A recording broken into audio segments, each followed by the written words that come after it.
Now let us look at how various structures would appear on the ultrasound image, and this information, right, we are going to reinforce when we actually do the ultrasound scans, right, in the next module. Now see here, how will fluid appear? Now see here, when the ultrasound beam enters from the probe face into the gel or the skin, we know that the acoustic impedance Z1 and acoustic impedance Z2 of the probe face gel skin is more or less similar. So most of the ultrasound beam will pass through. Now suppose it enters into an organ in the body which is predominantly distended with fluid, say for example the urinary bladder. Now this gel, right, acoustic impedance and that of fluid filled urinary bladder Z3, they are again very similar. So what does it mean? At this interface of the gel skin and the fluid filled organ, that is urinary bladder, tell me, because the acoustic impedances are very similar, will there be a very large reflection of the ultrasound beam? No, because reflection happens when there is a difference in the acoustic impedance. So in this case, there will not be a very large reflection of ultrasound beam. So what will happen? Most of the ultrasound beam will pass through and there will be very minimal or very less reflection of the ultrasound beam. If there is very less reflection of ultrasound beam, the amplitude of returning echoes will be very low. A low amplitude of returning echoes on the gray scale, remember B mode imaging, a low amplitude of returning echoes is given a low brightness value on the gray scale. So therefore, how will this urinary bladder appear? It will appear black. Low brightness means black. Black on ultrasound is called as what? It is called as hypoechoic. So almost all the fluid filled organs within the body, how do they appear? They appear hypoechoic. Look at this image now here. Look at this urinary bladder. If you see this particular image, this is the prostate gland here.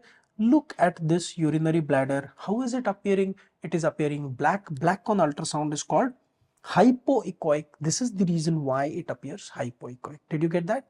Now let us move on to another structural component in the body and let us see what will happen if we are trying to look at a bone, say, or a stone in, say, the kidney or the gallbladder. So what will happen? See, as the ultrasound beam enters from the probe face, acoustic impedance Z1, to the gel skin, acoustic impedance Z2, very similar. As it encounters a bone surface or say a stone, right, don't you think the density is significantly different? Yes. So the acoustic impedance Z3 is going to be very different.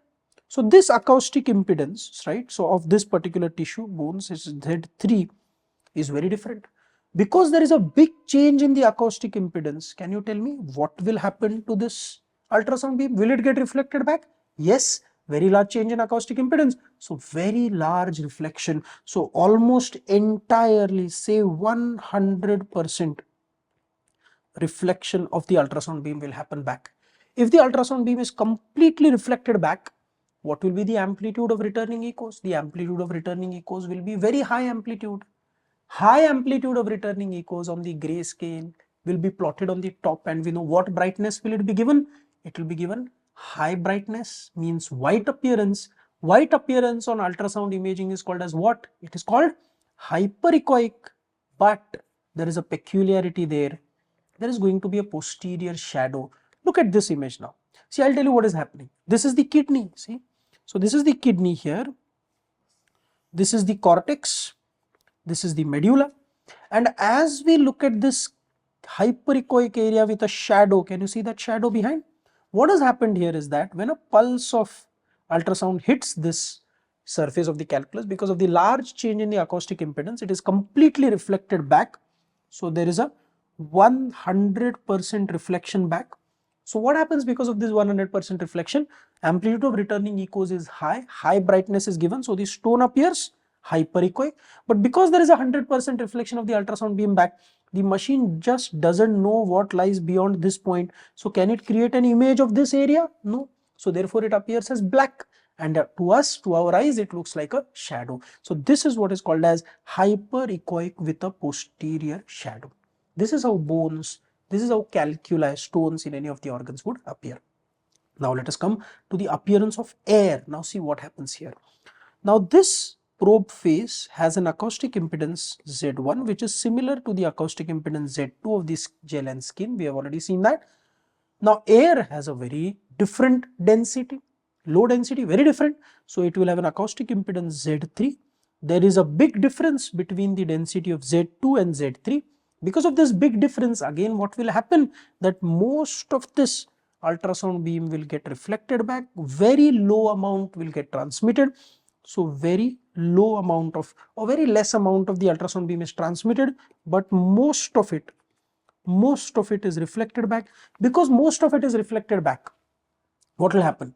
Most of it being reflected back, the amplitude of returning echoes will be high. High amplitude will be given a high brightness. So air filled structures, lungs, bowel loops, they will appear hyperechoic with comet tail artifacts. These are also called as reverberation artifacts. These are artifacts. We are going to have a brief discussion about USG artifacts in some minutes. We'll discuss this at that point later on. Look at this image. This is how the lung would look like. Can you see these white stripes there? They are appearing bright, but like comet tails, right? So hyperechoic meaning bright white with comet tail appearance or reverberation artifacts, right? This is how air would appear. So let us quickly summarize. This is something which is going to help us when we try to do a fast or a thoracic ultrasound. We need to know how fluid or blood appears if you want to detect hemoperitoneum in fast, or how pneumothorax would appear, right, when you are doing an extended fast for thoracic involvement, right? So how does fluid appear? Fluid, we have seen, because of the less reflection, low amplitude, less brightness, appears hypoechoic. So this is the urinary bladder. So fluid appears hypoechoic. Look at the appearance of the urinary bladder there. It appears hypoechoic.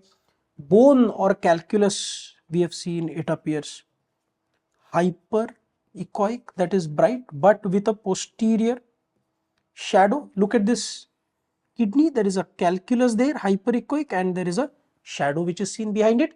And air, we have seen, it also appears hyperechoic but with comet tail artifacts. Comet tail artifacts or reverberation artifacts. We are going to discuss these artifacts in detail in some time. Okay, this is just a brief introduction. What is hypoechoic, isoechoic, hyperechoic? We have seen black, gray, white, and what are the basic appearances of various tissues. Okay,